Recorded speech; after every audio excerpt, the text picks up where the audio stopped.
Hello everyone, welcome back. Now before I start, I'm just going to make a quick announcement. From this week onwards, I am going to drop videos every 2 weeks, okay? And why? Because I guess like it goes day to week to week, and some weeks really I don't really know what to say. Rather than, and I'm also the sort that if I don't like to get on and just waffle on. I'd rather give you more information, less regularly, but they are more useful information if it makes sense. From this week onwards, I'm just going to post my videos every 2 weeks. It will be a bi-weekly review. Let's go back 2 weeks ago from today. Now, do you remember that I went to Brisbane, right? And after I came back, I was so exhausted. I overestimated the traveling and meeting new people. It takes a lot of energy. After I came back, I just wasn't in the mood to do much. And I couldn't get back on track with the no drinking, and the training wasn't so bad. So if I were to say something, if I were to say this, right? If you can't keep up with everything, at least keep up with something. So I could train. The training was pretty on track. We still train pretty regularly, which was good. But because I couldn't unwind properly, I had to whine. And you've always known that drinking was one of my biggest issues. I'm not gonna pretend it's miraculously that drinking problem has gone away. It hasn't. Our food intake and exercise is on track, which is why I don't blow out too much. Thank God for that. Otherwise, and I keep feeling your mind plays tricks on you. I'm telling you right now, because I keep feeling I've put the weight back on, or you also know that I don't measure myself, as in I don't weigh myself. I use my clothing as a form of measurement. One of the pair of pants that I bought, I think 2 winters ago, it was a little bit tight when I bought it. I thought, I really liked it, so I bought it. It fit. I mean, it was like comfortably fitted. I haven't put on weight. In fact, I've managed to keep it off, even though I wasn't good with the alcohol department. What I want you to know is just, I don't know why our brain needs to shit talk us. I really don't understand. So don't believe that. Choose something tangible. If you need to weigh yourself. Just choose something tangible that you can use as a measurement to show whether you have gone backwards or you haven't, because that's important. Don't trust your brain, okay? Sometimes it tells you shit. The basis of why I couldn't get back on track was I was exhausted. This segues into the importance of sleep. I hope that you treat sleep seriously, because a lot of people don't. Like my husband, he feels like sleeping is cheating and it's a waste of time, but it's not. Your body needs it. And when we don't get enough sleep, we don't function at our optimal. Don't ever feel that sleep is overrated. It's not, okay? Don't do the I'll sleep when I'm dead thing. Don't, okay? Because you'll die faster, because then your body is under a lot of strain when you don't allow it to rest and recover and do maintenance work. The first week back after the holiday, I was just tired. I just went to the gym and ate as well as we could. And then last week was much better. We trained back almost every day, and it felt good. I feel like I'm getting back on track, but I still drank though, unfortunately. But this week I don't want to anymore, because I'm starting to, I'll get to a point where I get sick of it. I'm starting to get to that point, which is nice. Otherwise, there's no stopping me, and that's bad. For the last few weeks, I noticed that our food shopping, like our weekly grocery shopping, has gone up a lot. It's crazy. I've been spending an average of $350 a week on food.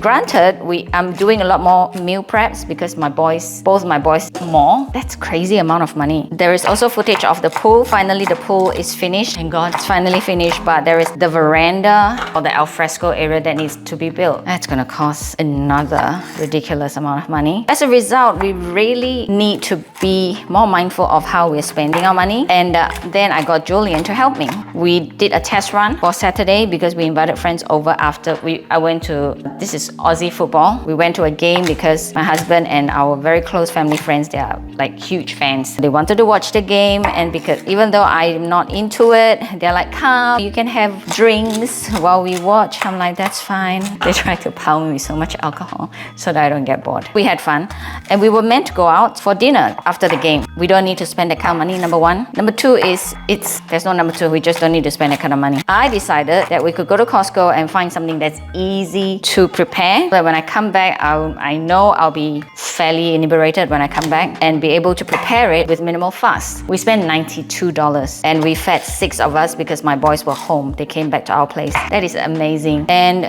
Julian was really, really good. I'll leave an excerpt of what he told me, because I have a tendency to go over, and I thought if we go over $10, it's still good, right? $110 to feed 6 people dinner dinner is crazy. I thought, we go like 110 still.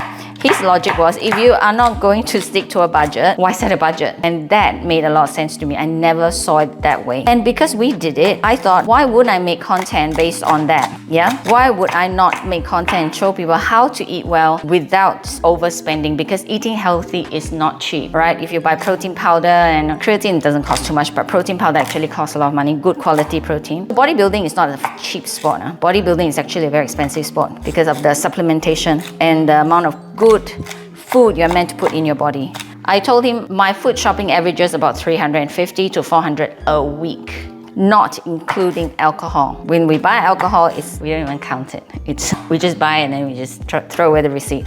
I said, how about let's try and go half? Let's do 200. Let's spend $200 a week and we will be able to feed 4 of us for 6 days, plus leftovers that we can use for lunch the next day. And guess what? We bought all the food and we cooked all the meals. I'll be cooking the meals soon for let's say 120. We saved $80, $120. It's crazy.